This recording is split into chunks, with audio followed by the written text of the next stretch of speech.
English English English, हर जगह English, जहां देखो वहां इंग्लिश।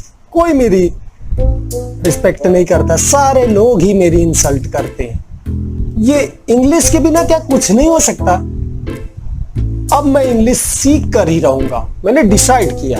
आज से मैं अपने घर में भी इंग्लिश बोलूंगा और हर समय इंग्लिश प्रैक्टिस करूंगा, लर्न करूंगा और सीखूंगा।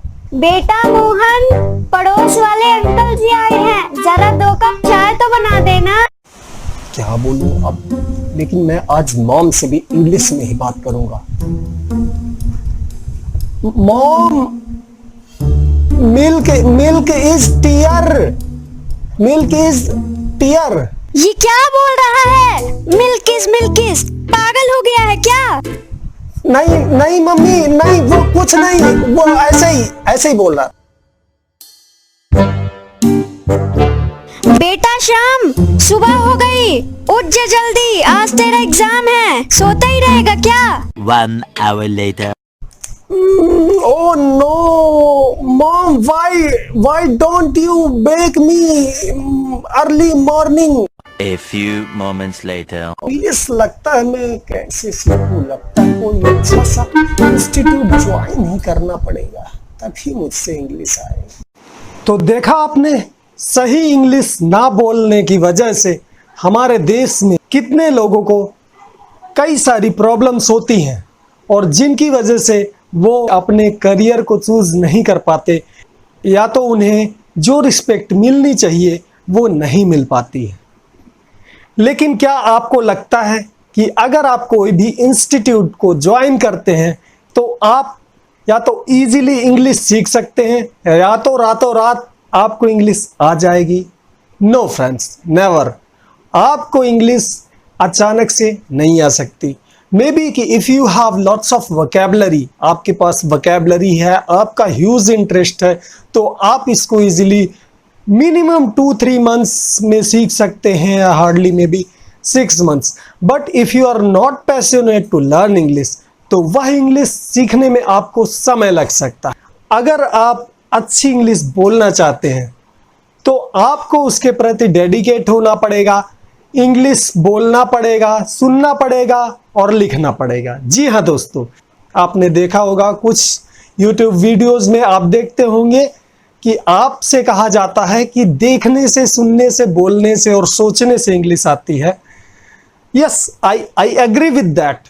बट फ्रेंड्स, मैं ये भी तो कहता हूं कि जब आप बोल रहे हो कि इंग्लिश बोलने से आती है तो आपको भी इंग्लिश बोलना चाहिए। तो जो यूट्यूबर्स हमें अगर टीच कर रहे हैं तो मैं उनसे एक रिक्वेस्ट करना चाहता हूं, प्लीज, मैं किसी के अगेंस्ट में नहीं बोल रहा हूं, तो उन्हें भी मिनिमम बीच में मेंशन करना चाहिए, अ लिटिल स्लोली इंग्लिश उनको बोलनी चाहिए। बिकॉज गाइज सी, अगर मैं आपको इंग्लिश पढ़ा रहा हूं और उस समय मैं आपसे ओनली हिंदी में बात कर रहा हूं, I am not using a single word of English, so how would you be able to know that how can you speak English and how would you be prepare for your daily routine or type conversation and all? You would not be able to see in front of you somebody that how anyone can speak fluent English. So that's why guys, इस lesson में जो कि बहुत ही specially मैंने बहुत hard work करके इसको prepare किया है, तो मैं इस लेसन में आपके डे टू डे लाइफ से, डेली लाइफ से, होम कन्वर्सेशन, जो आप घर में बातचीत करते हैं, वो कन्वर्सेशन मैं आपको एक्सप्लेन करूंगा।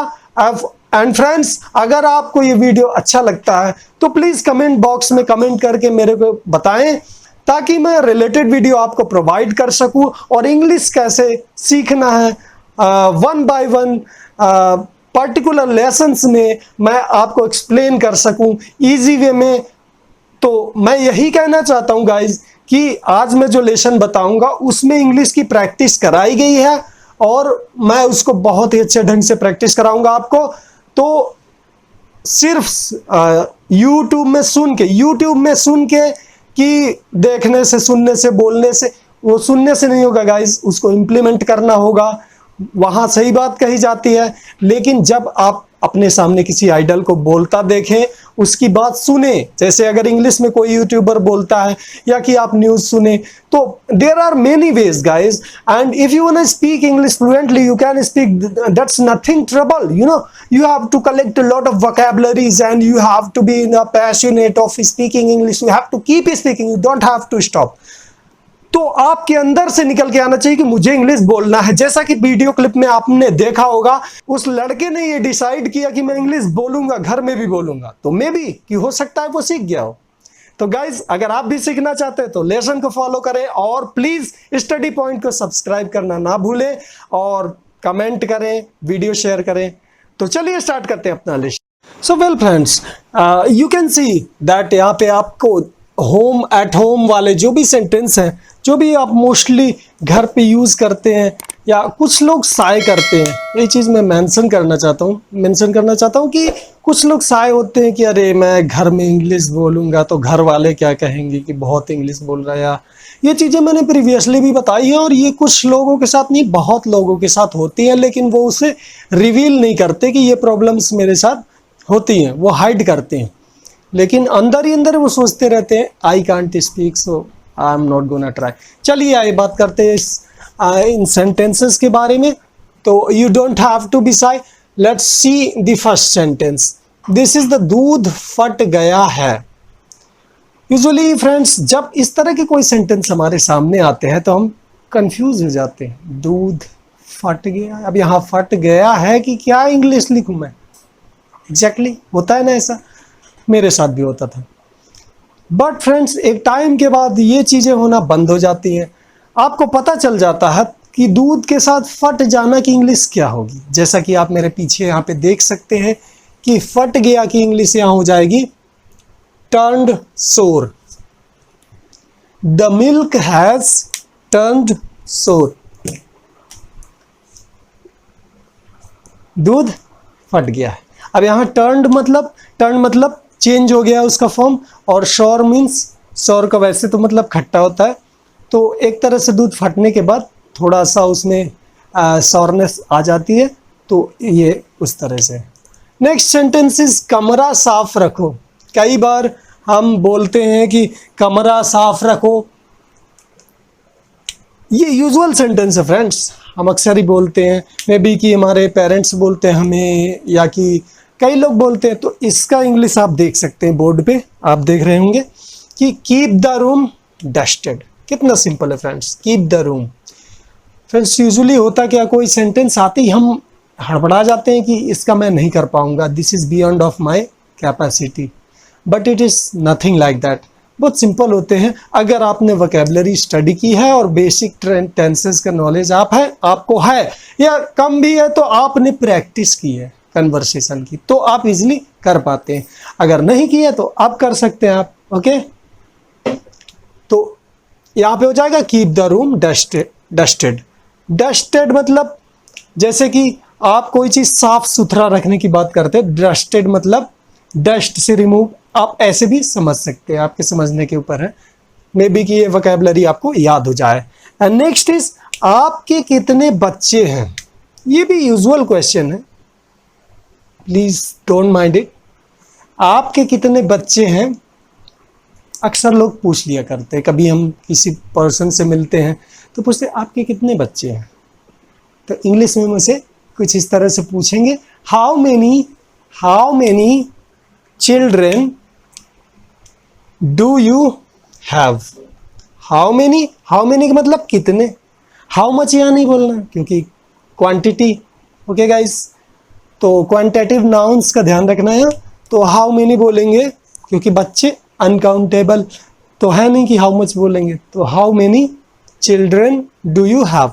Next is friends, please don't mind, मैं हल्का फुल्का यहाँ ग्रामर मेंशन कर रहा हूँ, वैसे तो आप जानते होंगे, you would be good enough about it. तो आइए देखते हैं।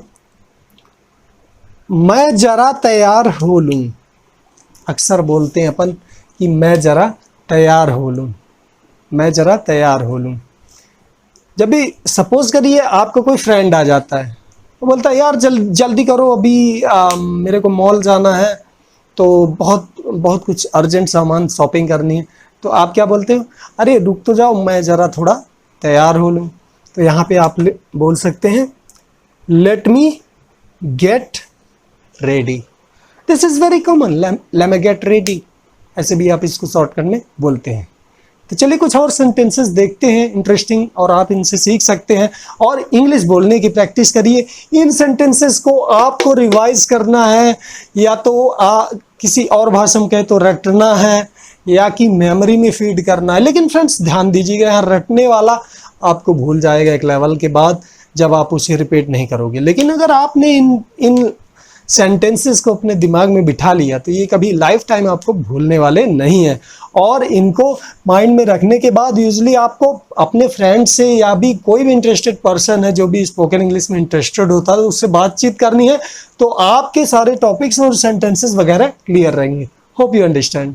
एंड फ्रेंड्स यहाँ आप देख सकते हैं कि जैसे प्रीवियस सेंटेंस मैंने बताया कि तैयार होने के लिए बोला गया फ्रेंड से, तो आप टाइम के लिए बोलते हैं कि हमें थोड़ा टाइम लगेगा। उसी तरह यहाँ से जब आप कुछ देर हो जाती है तो आपके फ्रेंड या कोई भी पर्सन जो आपसे मिलने आया है आपके साथ जाना चाहता है तो बोलता है तुम बड़ी देर लगा रहे हो, तुम बड़ी देर लगा रहे हो, तुम बड़ी देर लगा रहे हो। यूजुअली इंसान कभी इरिटेट हो जाता है, ज़्यादा देर होती है तो इस वजह से। तो आप यह देख सकते हैं तुम बड़ी देर लगा रहे हो, तो कैसे ट्रांसलेट करेंगे, यू आर।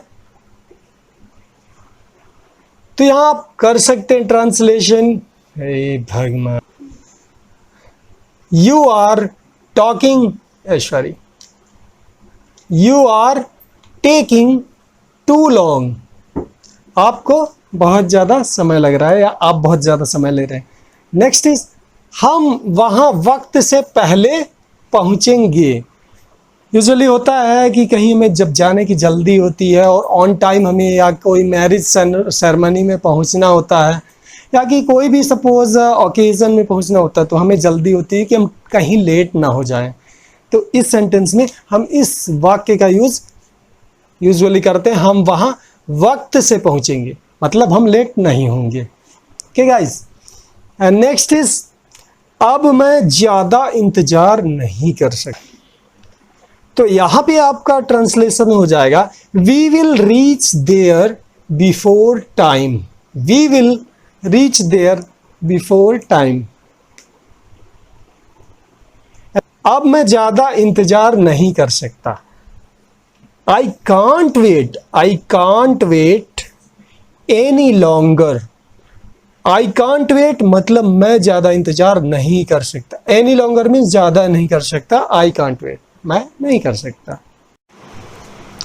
नेक्स्ट सेंटेंस, दरवाजा कौन खटखटा रहा है, who is knocking at the door. आपसे कोई मिलने आया है, आपसे कोई मिलने आया है। There is someone to see you. आजकल मेरा हाथ तंग रहता है, मीन्स आजकल मेरे पास पैसे की कमी है। I have short of money, ऐसे भी बोलते हैं। तो इसको दूसरे वे में आप बोल सकते हैं I am hard up, I am hard up these days, I am hard up these days. मैं बहुत थका हूँ, मैं बहुत थका हूँ। I am terribly tired, I am terribly tired। जब आप बहुत ज़्यादा थके होते तो I am terribly tired। Doctor साहब को फोन करो, अगर आपके यहाँ कोई पेशेंट है, अर्जेंसी है, तो इमीडिएटली इंग्लिश में आदमी ऐसे कहते हैं कि डॉक्टर साहब को फोन करो। Call the doctor, call the doctor, मुझे उसके घर जाना है। I have to go to his house. Shivam अंदर है क्या, इज शिवम इन। तो उसने रूखा बर्ताव किया। मे भी कहीं भी अब आप अपने गेस्ट्स के यहाँ जाते हैं या किसी फ्रेंड के जाते हैं अगर वो मिसबिहेव करते तो कुछ इस तरह से हम इसे बोल सकते हैं, he behaved very rudely. He behaved very rudely. Next is मैं जरा आराम कर लूं। मैं जरा आराम कर लूं। जब आप बोलते हैं कि मुझे आराम करना है, मैं जरा आराम कर लूं। I'll relax for a while। A while का फ्रेंड्स यहाँ यूज है थोड़े समय के लिए, जब हम कुछ काम करते हैं तो अ while का यूज होता है। आई विल यहाँ पे शॉर्टकट में हो गया तो आइल हो गया, I'll relax for a while। Next is आज सुबह मेरी आंख देर से खुली। आज सुबह मेरी आंख देर से खुली। आई वोक अप, वोक अप मतलब जगना या आंख खुलना। I woke up late this morning. I woke up late this morning. द्वार की चटकनी लगा दो। कुछ लोग चटकनी बोलते हैं, कुछ लोग सिटकनी बोलते हैं, बहुत तरह से लोग बोलते हैं। तो इसको हम कैसे बोलेंगे? तो फ्रेंड्स इसको एक प्रॉपर वर्ब है यहाँ, bolt. Bolt the door. Let's go for few more sentences. अब जाने का समय है। जब हम लोग डिपार्ट होते हैं कहीं से, अपने गेस्ट के यहाँ से या रिलेटिव्स के यहाँ से, तो हम बोलेंगे कि it's time to depart now. मैंने आपको जगाना जरूरी नहीं समझा। I didn't think proper to wake you up. It was missing. मैं सुबह से घर से निकला हूँ। I have been outside. Outside मतलब बाहर होना। Since morning. तो फ्रेंड्स होप कि आपको ये सारे सेंटेंसेस समझ में आए होंगे। इजीली आप इन्हें प्रैक्टिस करिए, उसके बाद कमेंट बॉक्स में बताइए हमें कि आपको रिलेटेड लेसन चाहिए, तो मैं इससे रिलेटेड और भी बेटर लेसन्स आपको प्रोवाइड करूंगा। Better conversation related everything, every topic.